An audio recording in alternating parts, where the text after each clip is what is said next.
Well, listen, I think he's on the right track. Question is, can you get there? Joining us now, maybe shed some light on this in the new year, the great Tennessee Senator, Ms. Marsha Blackburn. Happy New Year, ma'am. Great to see you. And a happy one to you, yes. So, you've heard the president say this many, many times. Look, these are Republican ideas. Let the money go to the individual.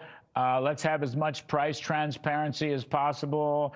Let's have eligibility, tighten up eligibility. Question is, can any of that stuff get done in the next month or the next two, or in a new reconciliation bill that Lindsey Graham seems to want, or what? What do you think of it? Well, as you know, we've got the opportunity to do another reconciliation bill, and we should take it.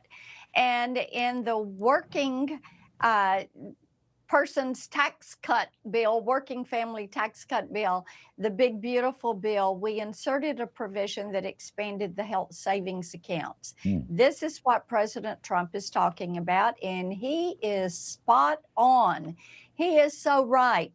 For these exchange plans, Larry, let the individual get the subsidy. Let them get the subsidy. Send it to them. Let them buy whatever they want. They can have a health savings account with a major medical policy and then be able to pay for the small things, keep that money, build a healthcare nest egg with that if they're taking good care of themselves and are focused on wellness and health, and not focused on sending this money to the insurance companies. And President Trump is right. They have made just millions and millions of dollars. They've enrolled people that did not even know they were enrolled in an Obamacare product. You have 24 million people total that are enrolled. 6 million are fraudulent enrollees. We know that from the GAO study.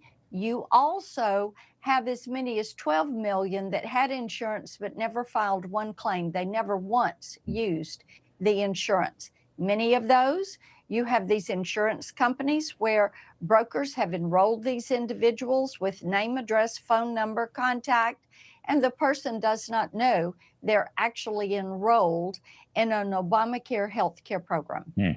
So, listen, this has been Republican policy, at least generally, for quite some time. Lindsey Graham was on one of the shows, FNC shows. You'd like to have another reconciliation bill? Okay, fine. You and I talked about you'd have to get another one after the successful one last year.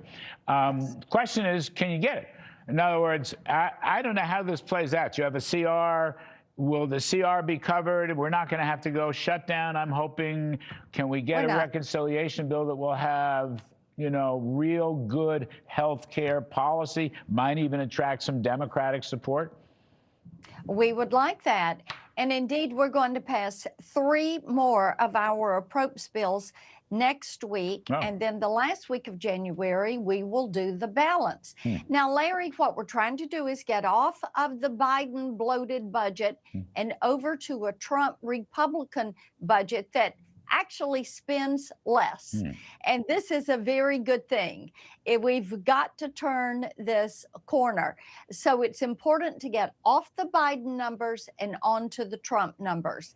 So that is the priority. Now, on the reconciliation bill, of course, looking at what we're going to do with pharmacy benefit managers, the PBMs, the vision managers, the lab managers, they're middlemen. They are taking money out of the process, getting rebates, and the patient is paying the full price.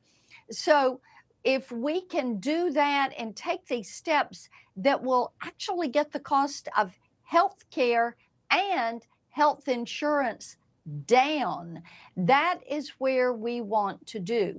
Doing some of the savings processes in this, that is going to help to get the cost of health care down. Those are measures you're going to see us move forward with.